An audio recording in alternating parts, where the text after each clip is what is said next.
que es la base del derecho procesal civil, podemos encontrar muchísima información ahí que nos ayuda. Y yo, como sé que ustedes están más bien en el lado de las partes, ¿no? Que no son jueces, también ahí uno puede aprender, porque ¿cómo estructura usted? ¿Se acuerdan que decíamos una teoría de un caso sobre la base de la prueba? Y a veces uno puede percibir cuando le plantean un caso y usted se dispone a agarrar un caso de eso para representar los intereses de alguien, puede ser que lo haga uno a la carrera, es decir, bueno, y puede ser que haga un trabajo arrebatado desde el punto de vista probatorio, que usted mismo no haya valorado dentro de estos parámetros de sana crítica todo lo que rodea a su prueba. Y después resulta que va a juicio, se enfrenta, expone usted la acción y además se expone a que le puedan dar sin lugar a sus pretensiones y que quede eso como cosa juzgada. Y eso puede ser responsabilidad del abogado. Es decir, en ese caso, si ustedes lo ven en el caso de la película, cualquiera que hubiera visto la primera parte, la exposición de la primera parte de las pruebas, lo hubiera condenado. O sea, era casi que con esa prueba por se va. Si yo le digo, hay un testigo que escuchó cuando él le dijo te voy a matar, ¿verdad? En el piso de arriba, segundos después se escuchó el golpe y encontró el cadáver. Cuando salió, miró que bajaba él a la carga. La navaja que estaba ahí, se la habían visto a él y él la había comprado, ¿verdad? La que estaba clavada en el pecho de aquel. De paso, del otro lado, había una señora que también lo conocía, que pudo ver por las ventanas del tren cuando pasaba, que se confirmó que era posible, cuando él le clavaba la navaja en el pecho. ¿Verdad? O sea, y había razones además, tenía un móvil, lo había maltratado tantas veces, o sea que eso podía generar, de ahí se desapareció y regresó hasta después. ¿Eh? Claro, entonces si usted lo mira así apresuradamente, todos diríamos que es culpable. Bueno, en nuestra legislación es culpable. No crea, no crea. En nuestra legislación ahí, según las pruebas que presentaron... No crea, le digo. ¿Es por qué? Porque depende, eso sí depende de la conciencia y del conocimiento, la técnica y responsabilidad que tengan los jueces de valorar la prueba. Mire, yo con los jueces, yo fui juez de sentencia y no, obviamente nadie es perfecto, no somos infalibles, no podemos haber equivocado. Pero yo siempre peleé, quizá por esta vinculada con muchísimo tiempo, y haber sido fiscal antes y sentirme juez cuando estaba ahí, yo siempre peleaba con los compañeros y dije, hagamos una deliberación responsable. Y por muy cajonero que parecía aquello, íbamos con el mismo protocolo, revisando prueba a prueba, eso que les decía yo, licitud, fiabilidad, derivación. Y después, los otros medios de prueba, después conjuntamente, después este se contraponía con el otro. Entonces, después ya como teníamos ese protocolo, era fácil trabajar con los compañeros, o sea, con Barrios, con Edín de la O, o sea, era fácil trabajar con Gerardo Rosales, fácil trabajar porque ya teníamos ese protocolo de responsabilidad. Y debo decir que cuando más se le ocurre a uno que debe ser estricto con la valoración de la prueba, es cuando uno es el ponente. Cuando uno es el ponente, cuando es el que va a hacer uno la sentencia, ¿verdad? Debe ser exigente de que la deliberación sea responsable, porque eso facilita la redacción de la sentencia. Es complicado, y les cuento como anécdota una vez. Un caso de cofradía, lo estábamos buscando en una sala, y entonces resulta que para una Navidad, creo, o 31 de diciembre, un sujeto, aprovechando que sonaban los cohetes, le disparó a una señora que era su compañera de hogar y la mató dentro de la casa, a medianoche. Habían estado teniendo una desaveniencia, pero ese día él la fue a traer a la casa para celebrar, supuestamente, si no recibía, vale más. Incluso alguien le había prestado una estufa porque querían hacer unos tamales. Entonces se fue. En la casita esa solo vivían ellos dos. De repente se escucharon los cohetes y tal. Cuando pasó la medianoche y la muchacha esta no fue a celebrar con su madre, estaba cerca, el abrazo de tal, le llamó la atención, así que vinieron a ver qué pasaba, porque ya había los antecedentes de violencia. Entonces cuando llegan ahí, la puerta está cerrada, sonaba la música, pero nadie reaccionaba. Entonces abrieron la puerta y encontraban a la muchacha muerta con unos disparos de arma. Resulta que a ella no le aparece, en la escena, no aparece el teléfono celular de ella. El sujeto se lo había llevado. Se hizo todo el trámite de levantamiento, enterraron a la muchacha, y como a los 3 días, del teléfono de la muchacha, de ese teléfono, llamó a los familiares, a la mamá creo que fue, para amenazarla de que si ponía la denuncia en contra de él, entonces le iba a causar mal a ella también. o a su familia. Del teléfono de la muchacha, que no andaba el sujeto. Finalmente se hacen todas las investigaciones, no fue difícil llegar a que había indicios de que había sido él, así que se libró la orden de captura, lo capturaron y lo trajeron a juicio. Cuando lo capturaron a él, le encontraron el celular, entre otras cosas. ¿Ah? A él le encontraron el celular todavía, el celular de ella. Y incluso creo que le encontraron el arma, el sujeto tenía registrado el arma, tenía registro, así que de los indicios que estaban en la escena se mandó a comparar con los que quedan en el registro balístico, entonces resultó positivo. El caso estaba fácil. Cuando nos traen el caso al tribunal, vimos nosotros toda esa prueba. No fue difícil convencerse que eso era lo que había ocurrido. Pero lo que quiero contarles es que yo estaba presidiendo el juicio y había una prueba documental que era el acta de decomiso del celular. Y estaba propuesta en la audiencia de proposición de prueba y estaba admitida por el tribunal. El día del juicio había que evacuarla. Pero a veces la práctica procesal y el tema ese que decía yo de evacuarlo por exhibición o tal, hizo que yo, que era el presidente, cometiera el error de chequear el acta de decomiso del celular como si había sido evacuada y en realidad nunca se evacuó. En el debate no se evacuó. Pero todos dimos por sentado que sí, porque el defensor jamás se opuso, ni se había percatado que no se había evacuado. Al final, cuando ya hacemos los hechos, cuando vamos a deliberar, valoramos toda la prueba y definimos la historia, los hechos declarados probados.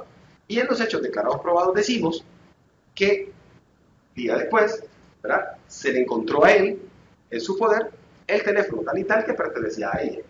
Y ese hecho se daba por acreditado con el acta de... No le decíamos los hechos, porque ahí no se valora pruebas, no. El hecho de que a él se le había encontrado el celular estaba probado. Cuando el ponente va a hacer la sentencia, de repente llega a mi despacho y dice, mire, tengo un problema ahí con un medio de prueba, ¿qué pasó?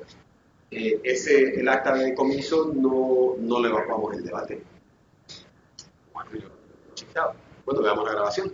Entonces miramos la grabación y efectivamente nunca se evacuó el medio de prueba documental de acta de decomiso. Entonces me dice el compañero, pero si quiere lo que podemos hacer, me dice, es que no lo incluyo, como no esté evacuado, no lo incluyo en la valoración de la prueba. Pero eso no es lo que pasó. Nosotros ya lo incluimos en la valoración al hacer la deliberación. O sea, no podemos hacer fraude. Mire, mi propuesta es que sigamos en el error hasta el final, porque soy honesto. Nosotros no podemos ahora, después de haber dado el fallo, corregir algo que hizo incidencia. Entonces sigamos con el error.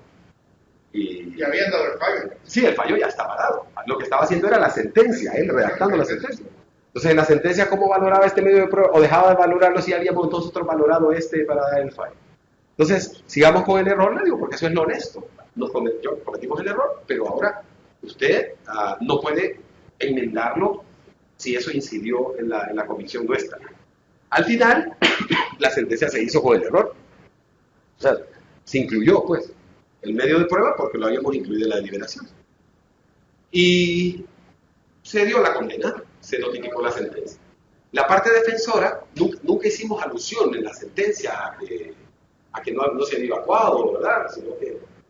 Pero, obviamente, al tener la notificación de la sentencia, el defensor se enteró. Además, nosotros le dijimos al defensor cuando le notificamos la sentencia, mire que nosotros consideramos una prueba que no había sido evacuada.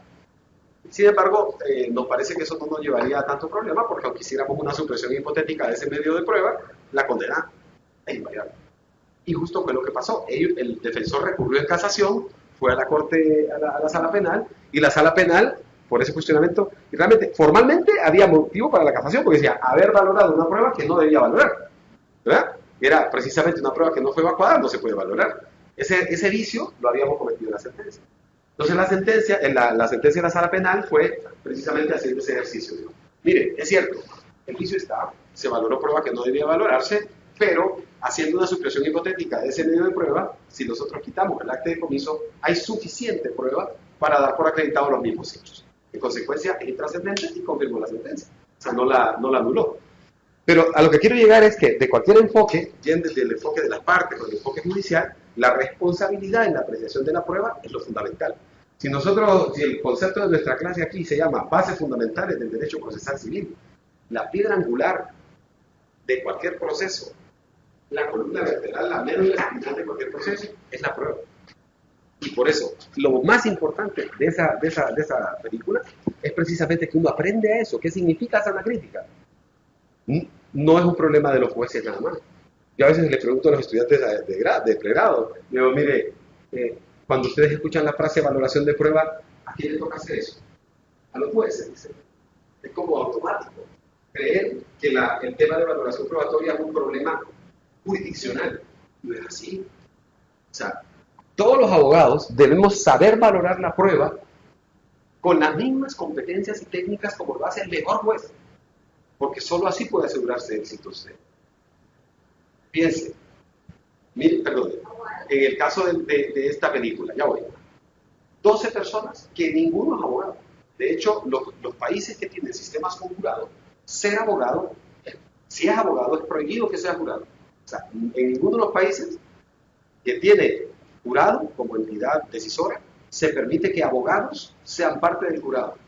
No se puede. Es prohibido, expresamente. ¿En qué es mejor? ¿Un sistema donde los que gustan forman al terminar el comentario de la película, vamos a concluirlo nosotros aquí a ver, porque realmente interesa, porque es una percepción, ¿verdad?, de las bases del derecho procesal y de los órganos decisores. Pero solo quiero terminar con esto. 12 personas que no son abogados, realizando labores de valoración probatoria de manera racional, utilizando nada más que los principios básicos de la lógica, de los principios de coherencia, de identidad, de no contradicción, de derivación, la máxima de la experiencia, la regla de la psicología humana, o sea, pero lo conocido, no que es un psicólogo, sino la justicia lógica. Claro, pensando en todo. Aunque se trata de un jurado que, como decíamos clases pasadas, no tiene obligación de expresar motivación alguna hacia afuera, pero hacia adentro, con tanta responsabilidad que tienen que llegar a arribar a una convicción certera, ¿verdad? Una convicción certera, por tanto, correcta. Pero ¿cuáles son las herramientas que utilizaron estos señores para valorar esa prueba? Las que tiene cualquier hombre o mujer promedio. Sí, o sea, la sana crítica. Entonces, esos parámetros nosotros a veces, se los digo por experiencia, los vemos atropellados en el curso de nuestros procesos, por las partes que litigan, por los argumentos en las audiencias, penosamente por los jueces al momento de valorar la prueba y estructurar una resolución. Sí. Abogado, yo le digo de que nuestra legislación sale culpable no porque el juez no tenga la sana crítica, o porque el juez no pueda enfocarse en la certeza correcta. Yo le digo porque tenemos la ley procesal que nos indica qué es lo que nosotros vamos a valorar y qué es lo que nosotros no vamos a valorar. Sí. Para empezar, nuestra legislación no tiene jurado. No.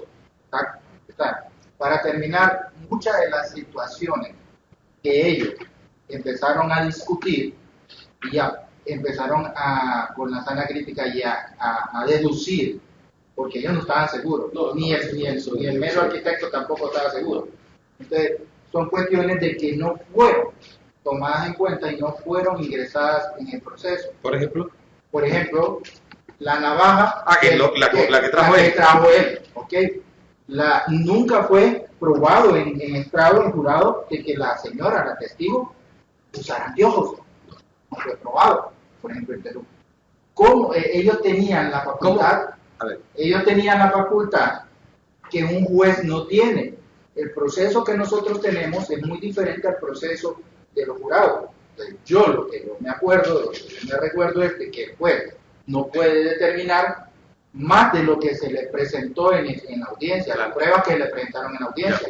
Usted no puede, en sus considerandos o en su motivación, decir, pero resulta ser que yo vi a la señora que tenía unas cuestiones aquí y deduzco que usaba anteojos, y deduzco que cuando estaba acostada. Son deducciones, eso es subjetividad. Pero con eso el arquitecto decía, yo no hubiera tenido el tiempo como permitime, pero es que ese es el otro principio, un principio que va aquí. El o sea, derecho no es supuesto. Exactamente. A ver, ¿le gustó esa frase? Derecho no es de supuesto. Es de suposiciones, no es que supongo, usted tiene que probar. Entonces, ¿qué pasa? Ellos estaban haciendo prácticamente otro juicio dentro de las consideraciones que ellos tenían que tomar como jurado. Pero recuerden que una vez que pasó el tiempo para presentar y evacuar pruebas, yo no puedo venir donde el juez a decirle al juez cuando ya está resolviendo, señor juez, fíjese que se me olvidó decirle que la testigo usaba anteojos. Sí. Fíjese que fui y no, ahí ya no cabe. Entonces son dos procedimientos totalmente diferentes. Si en el procedimiento nuestro se da el juicio como se dio antes de que se le entregara al jurado, el hombre es culpable, porque las pruebas que valen son las que incorporaron dentro de la audiencia inicial o dentro de del debate del juicio oral y público. Entonces, ellos incorporaron medios de prueba que no fueron discutidos dentro del juicio. Y así fue como el arquitecto le dio vuelta a todos los medios de prueba, que era un trabajo que tenía que haber hecho el abogado defensor en el juicio. Sí, correcto. Y más que el periodo del lente es que la velocidad del tren ella no puede la velocidad que va el tren ella no puede ver que la persona que va a ver esa es lo que Pero eso no fue probado. No, al contrario, decía una parte de la película que así había sido probado que era posible ver No, por las decía ventanas que del tren y apagar las probado lo luces. contrario, Sí. que realmente ella no había. Ah, que no había visto. Sí. Abogada, perdón, acá tengo una parte. No, venga, acuérdese.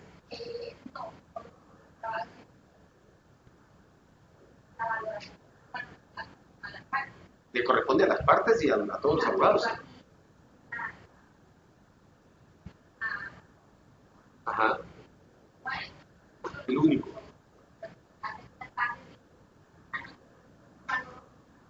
Sí. Sí.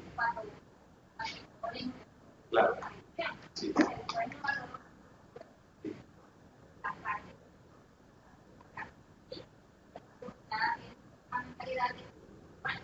Bueno, el juez tiene, acordémonos del tema pasado, de la obligación de motivar.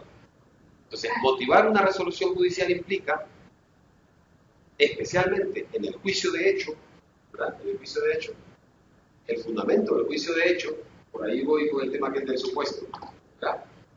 En este juicio valorativo de hecho, el juez tiene la obligación de motivar suficientemente y expresar todos los razonamientos probatorios que le llevaron a convencerse de que algo ocurrió de tal manera.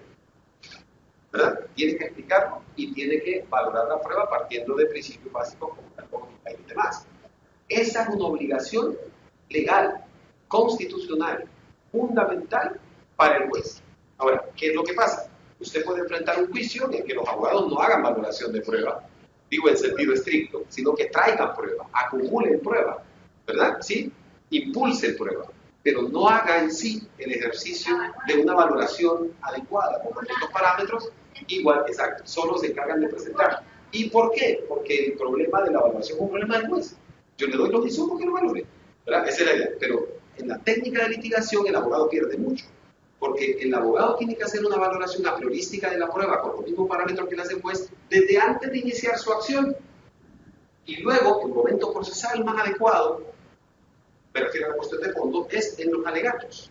¿Usted qué va a hacer en unos alegatos? Usted lo que va a hacer en unos alegatos es pensar, expresarle al juez como si usted fuera el juez.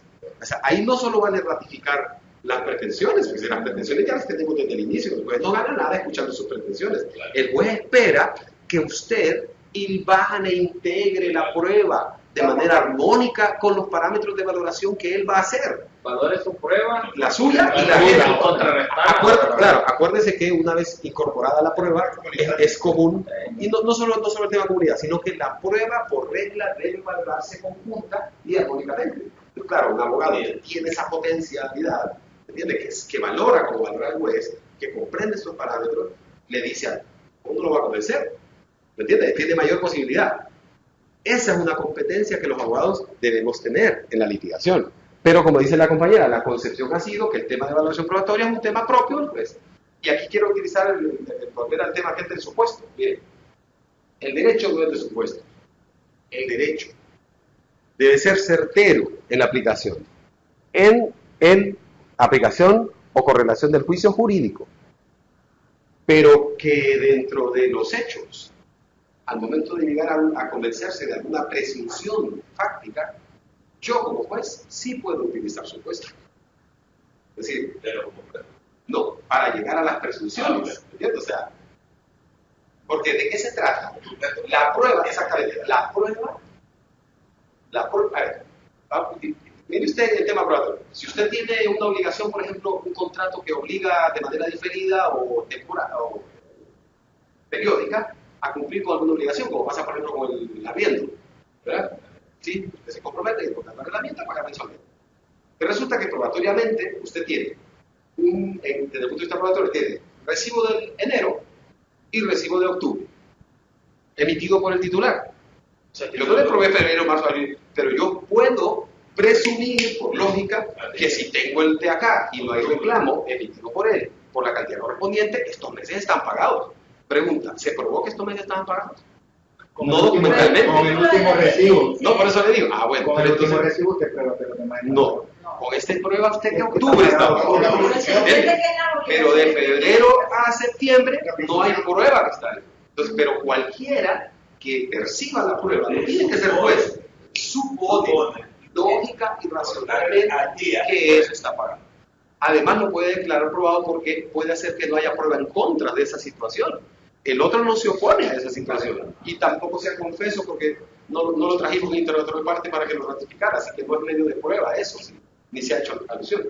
En consecuencia, en el juicio fáctico, en el juicio de hecho, aquí sí pueden haber ese tipo de presunciones razonables, lógicas. Nadie vio ni se ha probado de dónde estaban localizados los agresores del psicotestimonio y del Teus. ¿Y de dónde se dirige uno para? De la prueba. La prueba balística dice por dónde entra la bala, por dónde sale la bala. Bueno, pues eso a mí me hace suponer, lógicamente, que si le entraste en la espalda y la saliste enfrente, te disparó por la espalda. ¿Verdad? Esa es una presunción lógica. Entonces, en el juicio fáctico, que es lo que estaba haciendo, porque el jurado, toda esa película, es básicamente para definir solo el juicio relativo de derecho. Ellos no hablan de derecho, porque ese tema no les corresponde. ¿Verdad? Entonces, ya el asunto es este. No hay que ser tan estricto en esto y cerrarse a que, mire, no está aprobado, tal situación, por ejemplo, había que probar que esa señora usaba los lentes, es otro medio de prueba. ¿Era necesario otro medio de prueba o se incorporó otro medio de prueba cuando se deduce que ella podía no haber tenido los lentes en su momento? Eso puede ser una presunción. Pero de ahí hay una situación, ¿no?, de, por ejemplo, las máximas de experiencia. Y la máxima de experiencia común, ellos llegaron a eso. Es una máxima de experiencia común. Le preguntan que era más apegado a los lentes. Le dicen, ¿usted duerme con los lentes puestos? No, no. Y si tenía 1 hora y media de estar dando vuelta en la cama porque lo dijo ella, que no se podía dormir y que fue lo que le permitió de repente ver para allá, por lógica, dice, bueno, si no duerme, ya que 1 hora y media queriéndose dormir, no tenía los lentes puestos. ¿Verdad? O sea, pero es sobre el mismo medio de prueba, eso es lo que quiero decir. No, porque usted me dice otros medios de prueba. No, yo le entiendo a usted lo que me expone, sí, pero eso es válido en el jurado, sí, pero no en nuestro procedimiento. Sí, permítame, sí, yo quiero que me entienda algo. Usted es el juez, sí, ¿ok? Sí. Usted como juez está escuchando al Ministerio Público, a la Fiscalía. La Fiscalía aprueba todos los medios de prueba que ya están probados y que traen, okay, sí. La defensa es una defensa pésima. Usted jamás se fijó en la nariz de la testigo, jamás le vio la cuestión esta de las señas de los anteojos. Entonces, ¿cómo usted va a suponer eso? Yo no lo vi. Y usted no lo vio como juez. No lo vio como pero juez. Si yo lo hubiera visto, lo podría considerar. O sea, mire, por ejemplo, hay toda una ciencia, podemos decir, de la credibilidad del testimonio. Hay psicología del testimonio.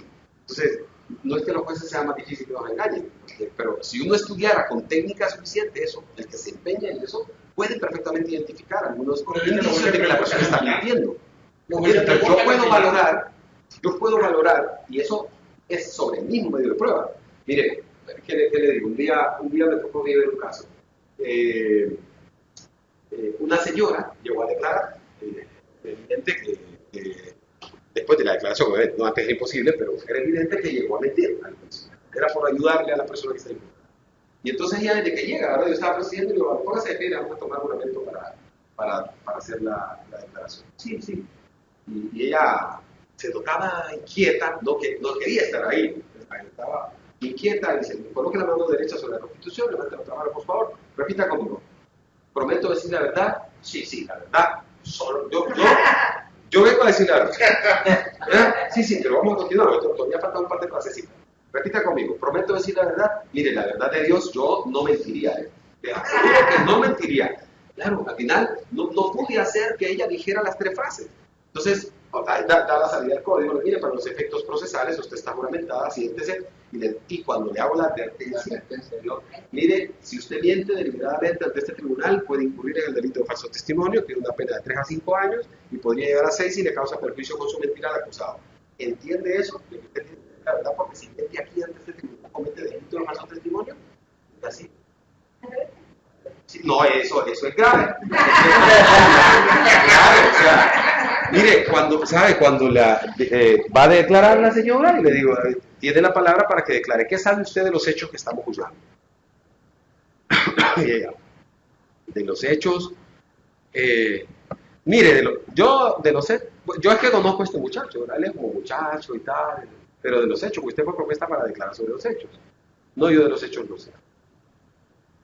Y me voy. Si hubiera declarado, imagínense, o sea, en ese caso, porque incidió, y claro, quizá la propia honestidad con la naturaleza del ser humano, ¿no? Pero no estaba preparada ella para eso, pero llega alguien que sí. Y entonces uno lo ve en el interrogatorio. Hay por ejemplo, una técnica interesante de descubrir cuando un testigo miente, fíjense. Las declaraciones demasiado estructuradas son declaraciones sospechosas. Un testigo, claro, un testigo que tiene una declaración demasiado estructurada, ¿verdad? Y a las 11:15 fui a tal lugar y salí de aquí y a la 1 de la tarde, sí, claro. Entonces hay una manera, y eso lo estudiamos nosotros cuando éramos cuando éramos fiscales, entonces nos llevaban testigos así, y uno, fácil.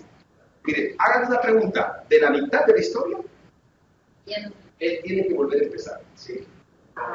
Porque el cerebro humano no está preparado para reaccionar de los eventos intermedios anteriores o posteriores de una situación determinada cuando la historia es ficticia. Si la vivió, no hay problema. ¿Verdad? Porque usted se repachó el dedo con la puerta de su carro, yo le puedo preguntar qué hizo antes. La venía saliendo, ¿verdad? Por estar distraído contestando el teléfono, ¿verdad? Y después del remachón, mal, claro, pero lo vivió. Pero como no lo haya vivido, entonces para que pueda contestar antes o después, después de que pasó, usted dice a las 11:15, pasó por la casa de su tío, ¿verdad? ¿Para dónde se fue después? Bueno, le dije que, mire, yo salí de la casa a las 8 de la mañana. Claro, entonces se regresa porque tiene que volver a reconstruir la historia. Solo como por decirle que eso es todo eso lo puede valorar el juez. Yo como juez puedo. Abogado, de manera subjetiva, bajo estos parámetros de valoración, o sea, la crítica máxima de experiencia, ¿verdad? Lógica, llegar a decir, a este testigo no le creo. Pero quizá lo más fuerte sea la integración de una prueba con otra. Es decir, cuando usted tiene una prueba de la que duda y no hay otra prueba que avale lo que pueda decir, porque si no uno podría, al hilvanarla, al generar condiciones de congruencia o incongruencia que le pueden servir también para decir, ese testigo es falso, estos hechos no están acreditados. Pero es que hay una cosa también que los jueces al final le dicen, espere, yo tengo una pregunta.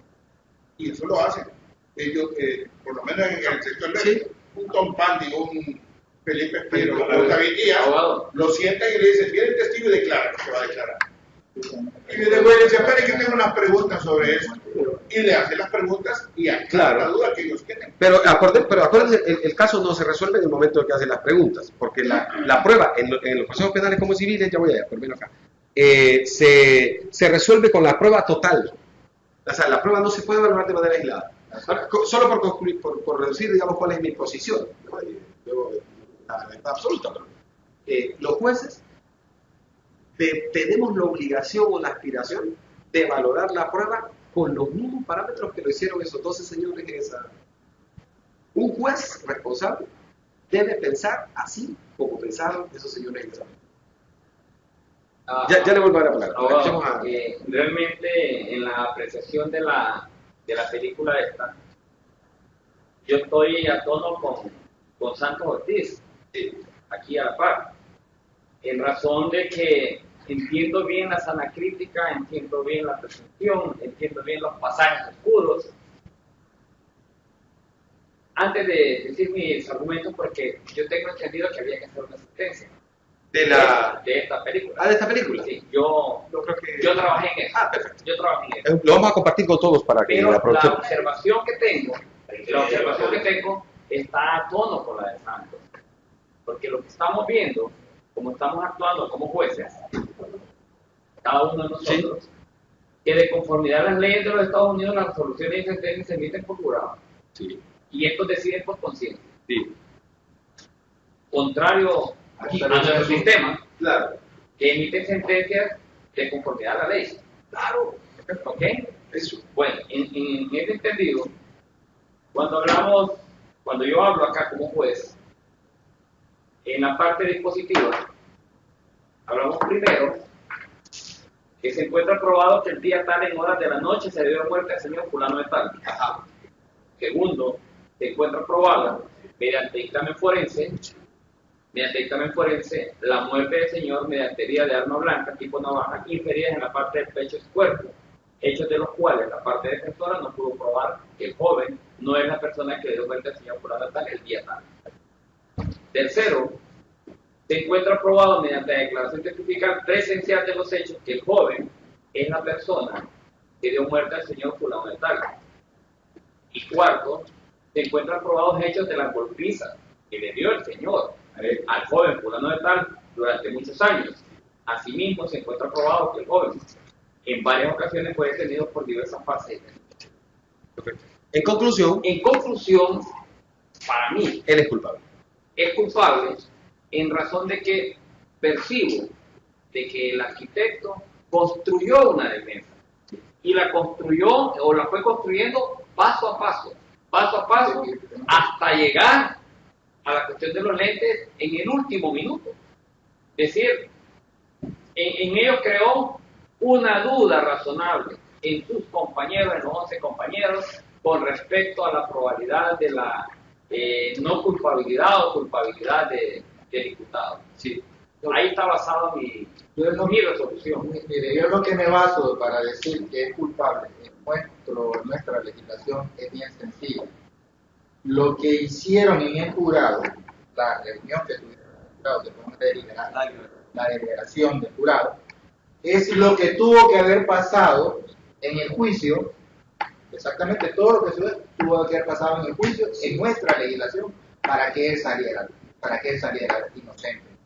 O sea, si no sucedió todo lo que sucedió en el jurado, en nuestra legislación es culpable, porque las únicas pruebas que fueron a estrado fueron las pruebas de la fiscalía. El abogado defensor no hizo absolutamente nada. Salvo la coartada de... Sobre la coartada que fue, y no pudo probarla tampoco.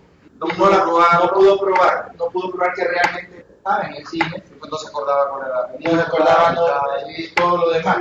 ¿Qué pasó? En el jurado, que es el sistema que tienen en Estados Unidos, sí ellos lo pudieron hacer porque revivieron nuevamente todo el juicio y fueron prueba por fuera, desvirtuando, que es lo que se hace cuando uno está en un pleito penal, cuando la fiscalía le trae una prueba a uno en contra de su propia prueba. Cuando uno presenta una prueba como defensor, la fiscalía viene y se la trata de votar, y estamos en principio de contradicción, sí, y tenemos esa igualdad de armas. Sí, entonces, ahí estamos peleando, pero ahí llevamos todo el convencimiento para que el juez al final venga, por medio de la sana crítica, todas las alegaciones que nosotros hicimos, que ambas partes hicimos.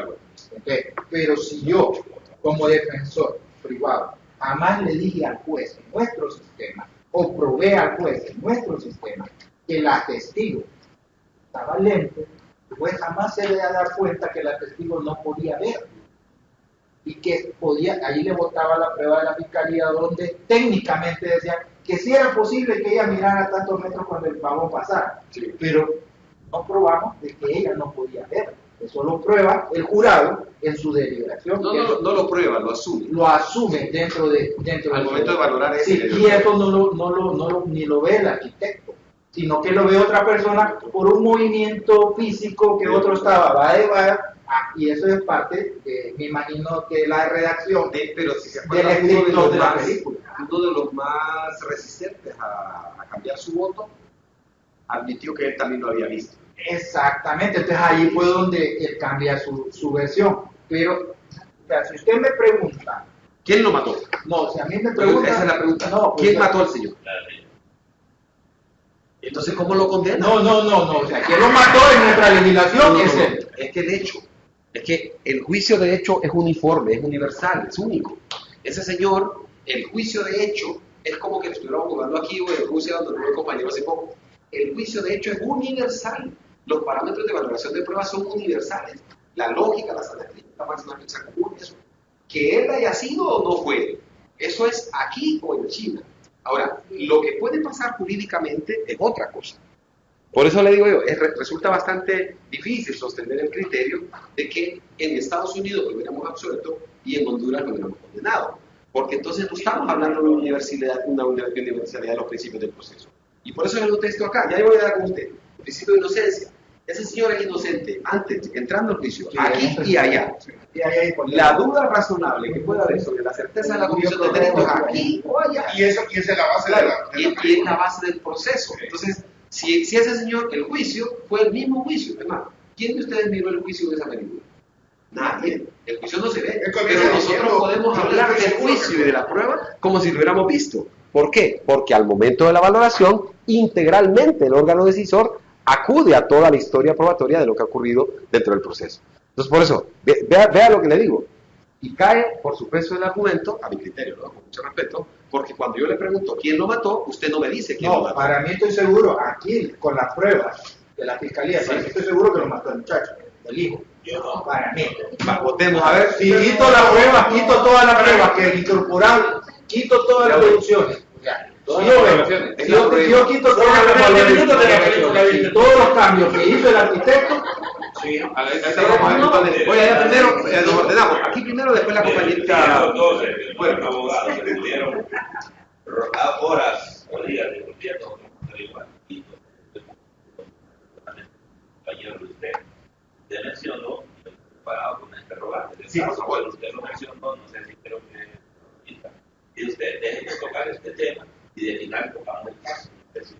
No. Lo que vamos a resolver al final es sobre la conveniencia procesal de que haya jurado, ¿cuál es mejor?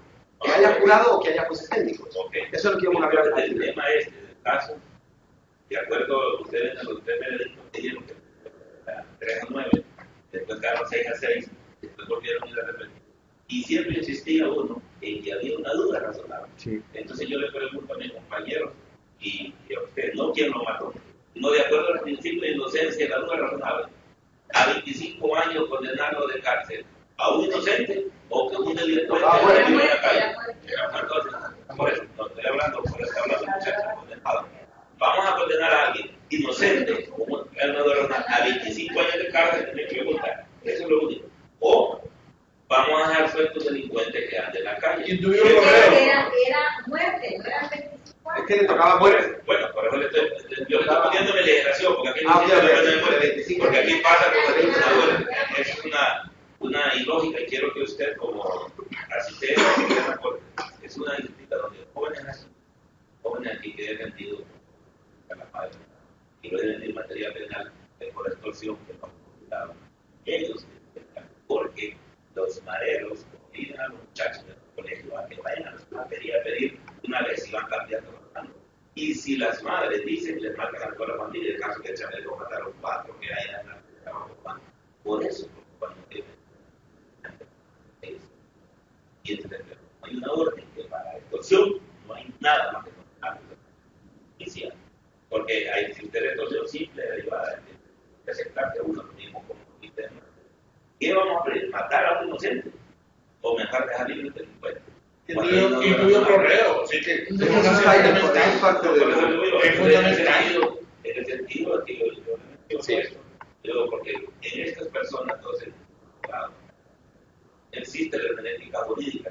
No, porque no están haciendo juicio jurídico. Se van ellos a su sentimiento humano, a sus sentimientos, se van a juicio de ellos y a la psicología por lo que son profesionales. Entonces no considero que el plástico es país básico, pero si usted hubiera juzgado ese caso aquí, con la legislación hondureña, ¿cuál hubiera sido su fallo? Lo absuelvo. Yo lo absuelvo. ¿Compañero? Sí, es que habla de que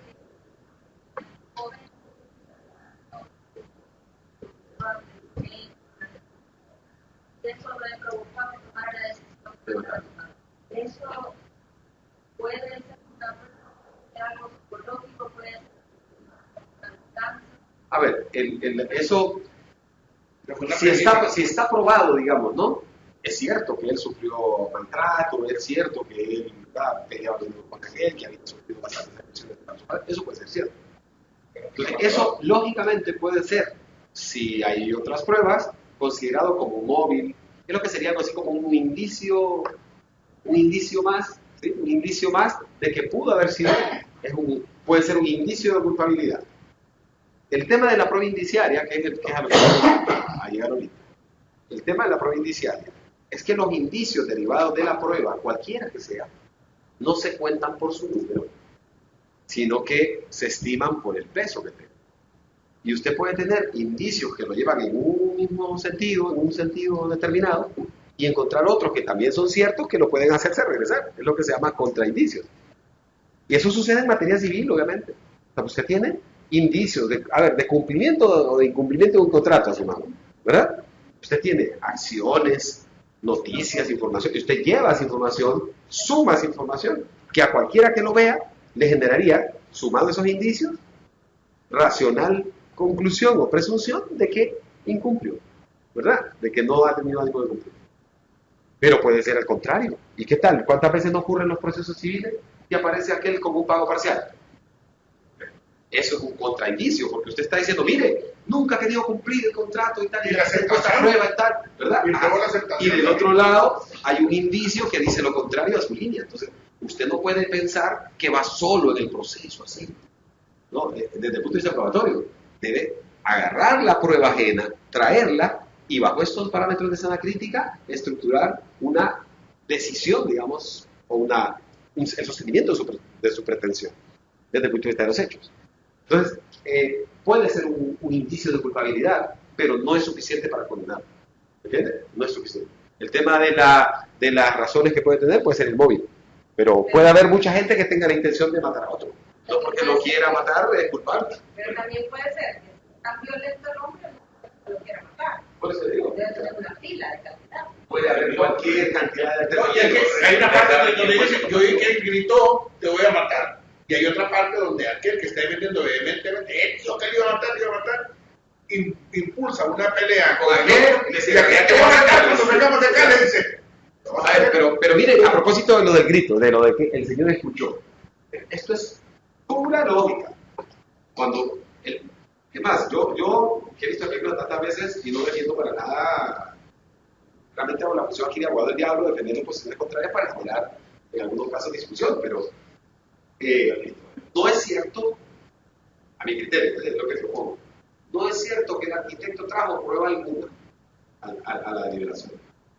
Porque la navaja, esa no la trajo como prueba. Eso lo trajo como parámetro de valorar. Dice, mire, que ahí están diciendo que esa es única, que no sé qué, miren. Yo tengo esta. El otro día, después de la liberación, se van a caminar, aquí a cuadra y media la compré por $5, no sé cuánto euros. ¿Verdad? $2. Ajá. O sea que no es tan cierto ese criterio de que esa sea única. Porque yo pude encontrar esta con mucha facilidad. Él no está trayendo otro medio de prueba, está trayendo un ambiente, que aunque no era correcto, pero es un ambiente para la valoración. Es más, yo le voy a decir, un día estábamos nosotros deliberando un caso, y entonces se decía que a cuadra y media, más o menos, el testigo había podido ver el número de placa del carro. Una cuadra y cuarto, como unos 120 metros, se determinó que era de donde él estaba, luego estaba el carro. Y él decía que había visto los números de la placa. Cuando llegó a declarar, se sabía los números de la placa, lo vio conocer, no del carro directamente. Yo vi a qué distancia estaba, más o menos un poquito más, una cuadra, un poquito más, cuadra y cuarto, y efectivamente es como 120 metros. Nosotros, mientras estábamos deliberando, nos subimos en el piso de arriba del edificio de la misión, estábamos ahí, y le digo a mi compañero que estábamos en el tribunal ahí, aquel carro que está allá acercando, yo los induje a eso, lo del carro verde, aquel que andaba una Land Cruiser vieja que tengo, allá, el verde que está puesto allá. Pues ya está bonito el carro. A propósito, ¿qué número de placa tiene? Ninguno de los dos pudo ver el número de placa. Del piso segundo, a donde estaba la caseta, la misión, era más o menos la misma distancia que había sugerido el testigo. No, yo tampoco. Yo tengo vista 20-20 de tal. No uso lente. Y no puedo leer la lente. Entonces, ese parámetro no es traer otra prueba, sino que, claro, cuando nosotros vamos a liberar, decimos, bueno, entonces ahora decidamos, ¿será que le creemos que pudo haber visto el número de placa a esa distancia? Y no estoy llevando otra prueba. Te libera la prueba, Es que estoy de acuerdo en eso, en las cuestiones de que el juez tiene sus atribuciones. Libertad. La libertad, y usted prueba de lo que le dijeron, entre usted en la sana crítica y si es posible, no es posible. Ok. Pero vuelvo a una parte que era crucial Sí. para que saliera inocente, El para de que los no lentes. era de los lentes.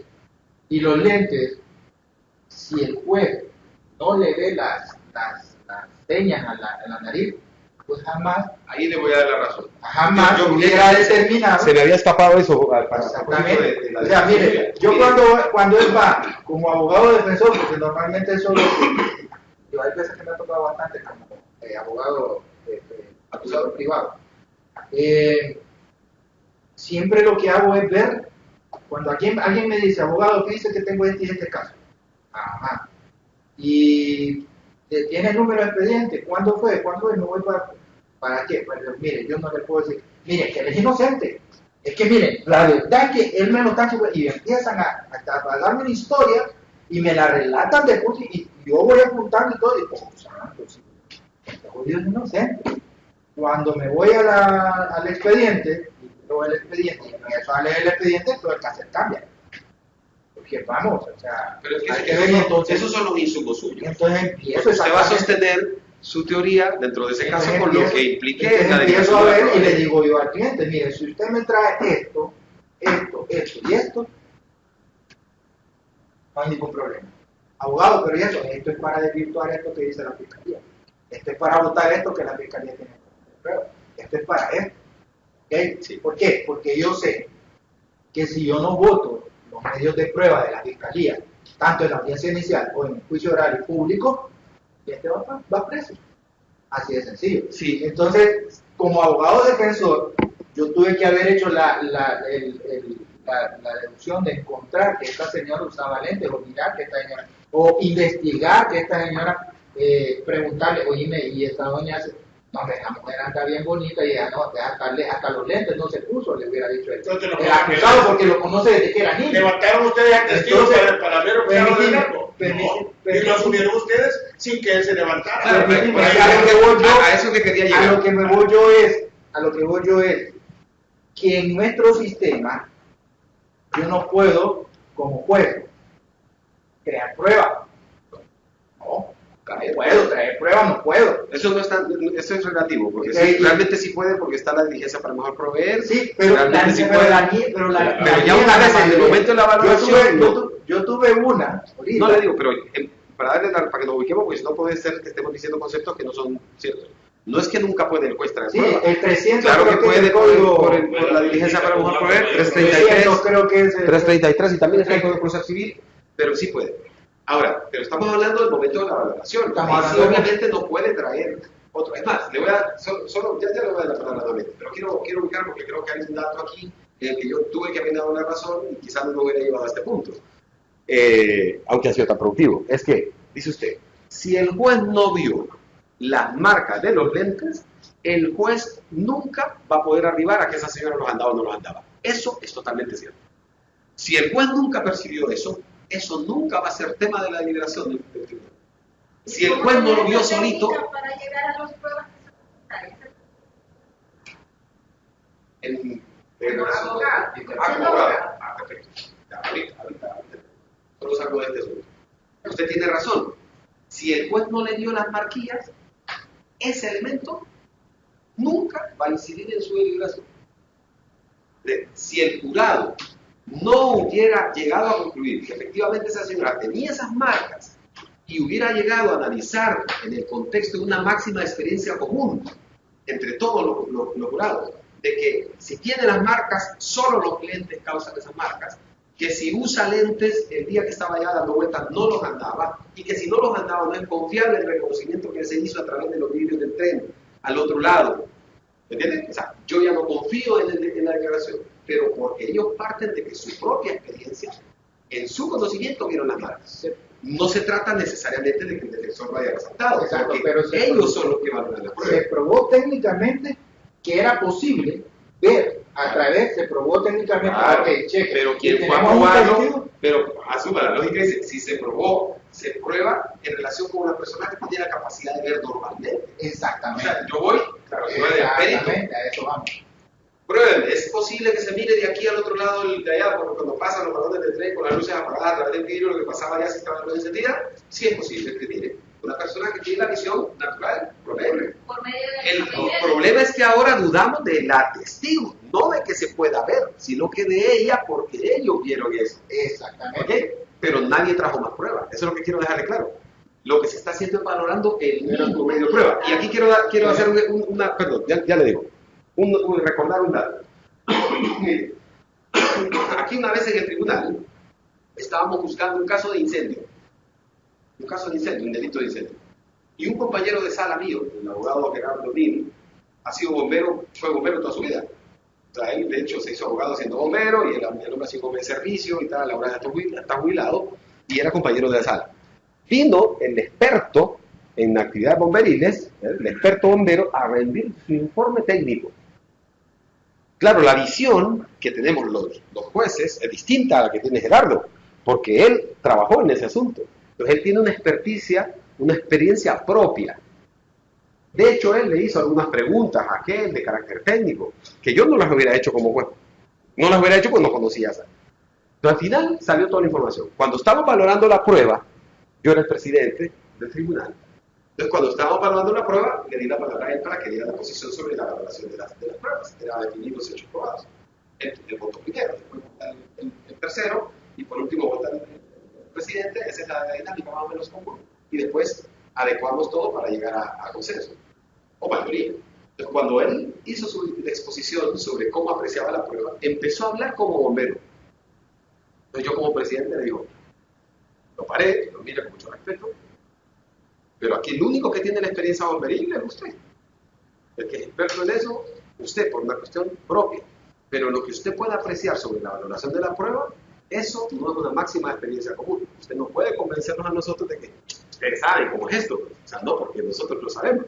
El único que sabe es él. Entonces le digo, así que olvídense que es experto en cuestión de bomberil y ubíquese como nosotros para que valoremos este asunto. O si no, nos vamos a llegar de acuerdo. Porque él podía decir lo que dijera, mire, es que eso no se llama, es que en realidad eso no es un concepto de, ¿cómo se llama? Eso no se llama deflagración, no sé qué chingada. A mí me da igual que no sea así o no. A mí yo estoy juzgándolo como lo vería cualquier ciudadano ordinario, cualquier hombre promedio, ¿entiendes? Dice, para mí que agarró fuego. ¿Qué fue lo que hizo que agarrara fuego? Esto. Y esa cuestión que hecho era lo que pudo haber motivado que se quemara todo. ¿Dónde fue el inicio del fuego? Aquí, el sector más o menos por donde dice el testigo que se acercó que tenía el chumbo de gasolina supuesta. Ok, esa es la lógica mía, no la técnica. En esa película, ese tipo de apreciaciones, usted no necesita un perito que le diga si es que usa lentes y le deja la marquilla, porque es una cuestión común, todo el mundo sabe eso. No necesitan una pericia que le diga, aunque quede probado, si la persona duerme o no duerme con sus gafas, porque la máxima experiencia común dice que la gente la quita. Y 1 o 2 horas después de estar dando vueltas en la cama, queriendo dormir, que era la queja, nadie va a tener puestas las gafas. Puede ser que sí, alguien, pero la experiencia común dice que no. ¿Sabe dónde queda también evidente cuando chocan dos conceptos que esos son propios de nosotros? Ya voy a ir con cómo analizando la prueba porque me interesa ver las máximas de experiencia común. Mire, es el tema de las máximas de experiencia común y las que no lo son. Para que una máxima de experiencia pueda ser estimada, debe tener ese carácter, ser general, ser común. En la película hubo una, y ahorita se la recuerdo, si no se acuerdan, que quedó en evidencia que eso no era una máxima de experiencia común. Cuando el señor le dice, présteme esa navaja, se la da. Esta navaja, esta no es una navaja para atacar de esta manera. Esta es una navaja que por la forma de ser, de como de soja, la estocada es así. Tarda mucho en hacer esto. Se lo digo por mi experiencia. Yo me he criado en esos barrios y he visto más ataques con navaja que apretones de mano. Eso dijo el de la película. ¿Qué pasó? ¿Qué impacto hubo en los demás? 1 o 2 se fueron y agarraron la navaja, probaron. ¿Y qué pasó con los otros 8 restantes? No les importó. Ese tema no fue un tema que impactó. ¿Por qué? Porque no era máxima de experiencia común. Uno que otro, pero no era común. Si usted se fija en ese momento, el muchacho que iba al partido de Ah, que de béisbol. Ahí se convenció de él. ¿Por qué razón? Porque él queda viendo, y yo veo la actitud del rostro de él, como que él había apuñaleado a alguien antes, porque después le quieren exigir por qué cambia su Y dice versión. que no, que no tengo por qué explicarlo. Que no, porque Ahí nos vamos a detener. Ahí nos vamos a detener. que ¿Qué pasa? Si ese señor se convenció por su experiencia personal de que no era de esta manera, sino de la otra, pero no es lo que dice el tribunal, por eso él no puede decir su argumento. ¿Sí me entienden? Eso es lo que pasa con el juez. Si yo me convenzo de una decisión para darle favor aquí a la abogada de su demanda, y lo hago porque es mi amiga, porque soy fácil de convencer, luego en la sentencia jamás voy a expresar, obviamente, el hecho por esa cercanía. ¿Verdad? Lo que pasa con los jueces y el temor que tienen, por ejemplo, a veces todo el mundo, es lo que dice Robert Alexis, que les recomiendo que hay un libro en la carpeta que de Robert Alexis sobre argumentación. Dice que en las sentencias hay argumentaciones externas e internas. Las que valen, las que nosotros estamos preparados para enfrentar con los recursos, son las argumentaciones internas. Por eso, a lo que vamos nosotros, esa es la diferencia con los litigantes. Uno como litigante utiliza argumentos internos de la causa y puede utilizar los elementos externos. ¿Verdad? O sea, es capaz cuando usted representa una entidad extranjera, ¿verdad? Y lleva una causa de pedir ante una entidad jurisdiccional y usted le hace conciencia, mire, ellos están interesados nada más en que cumpla con la obligación. Y hay que ratificarle a esta gente que hay legalidad procesal y que se hace justicia con lugar. Son 600 empleos que tiene esta gente en esa empresa. Si le resuelve usted en contra de este caso y esa empresa se va a ir, ¿qué perjuicio lo que asignamos al Estado? Ese es un argumento externo, porque eso nunca lo va a poder meter aquí. Aquí, pruébeme que le debe, ¿verdad? Que no le ha pagado, que la obligación es exigible, ¿verdad? Y le voy a dar razón. Entonces usted tiene que probar esto. Pero a la par, pueden haber argumentos de carácter externo. Entonces,